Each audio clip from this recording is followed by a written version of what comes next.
Hi and welcome to my Game Week 23 team selection video. As always, we'll take a look back at how Game Week 22 went, and I'll talk you through my squad for Game Week 23 and the plan going forward. Let's get into it.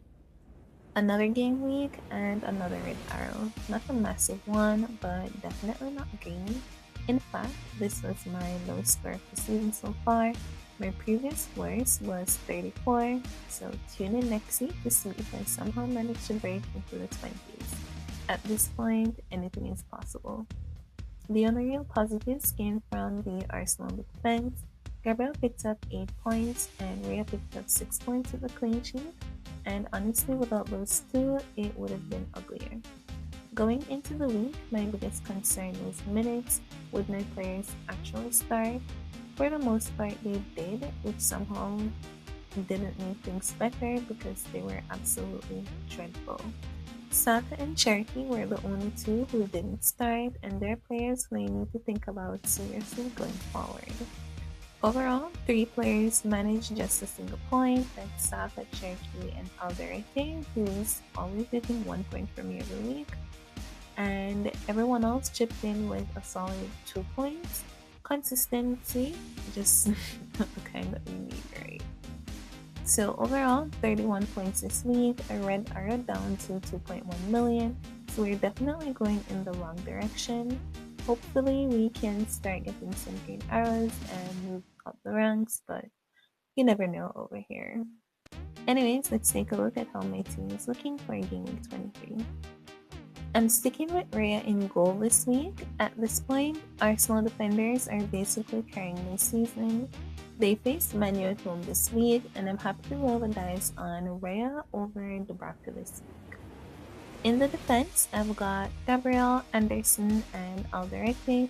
Like I said, the only points I've been getting lately is from Arsenal, so Gabriel definitely stays for his attacking potential as well as clean sheet potential, and maybe he can get back to picking up defensive contributions as well.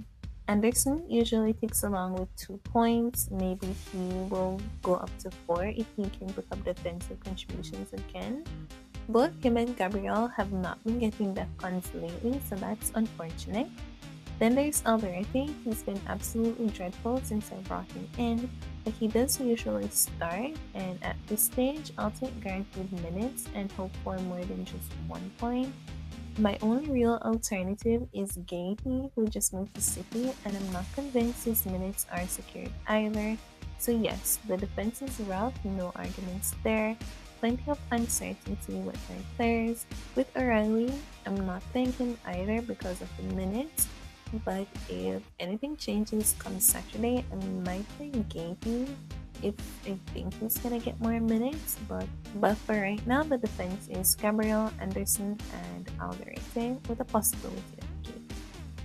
The midfield is where things get real messy. I've got Saka, Cherokee, Gravenberch, Rogers, and Wilson.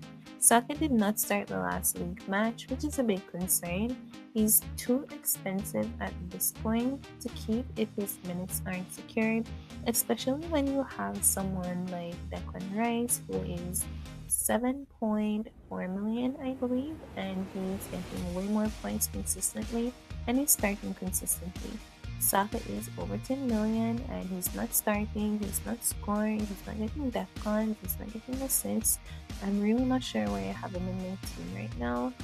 I will, however, keep him this week against Manu, and then I'll reassess after the game week is over and see what I'll do for Game Week 24.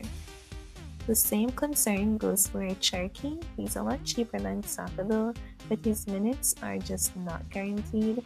The fixture this week is good with Wolves at home, but the uncertainty makes it hard to feel confident in him.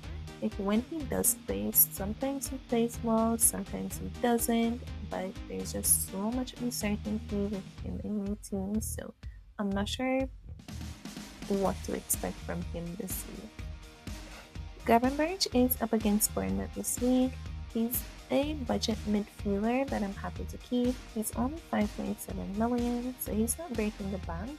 He's not the most attacking, but he does usually pick up defensive contributions, so I'm happy to keep him for now. and his minutes are a bit more secured than most of my other players. Rogers faced Newcastle and Wilson faced Brighton at home this week. None of these fixtures scream massive hauls, but at this point, I'm just hoping for anything from them. Maybe 2 points, I'll take it. Up front, I've got Ekitike and Holland. Not much to say here. Holland is Holland, and Ekitike is staying for now. I'm trusting the process, or at the very least, pretending to. And Holland will be my captain for this week. At this point, I don't really know what else to say about my team. They did absolutely nothing last week, so the optimism is definitely limited. But this is FPL and things can turn quickly, and all it takes is one good game week to swing the momentum back. But that's it for my Game Week 23 team selection. If you enjoyed the video or found it helpful, make sure to hit that like button and subscribe so you don't miss my next one. And let me know how your team is doing down in the comments below. Thank you so much for watching. Good luck this game week. And as always, may your eyes be green.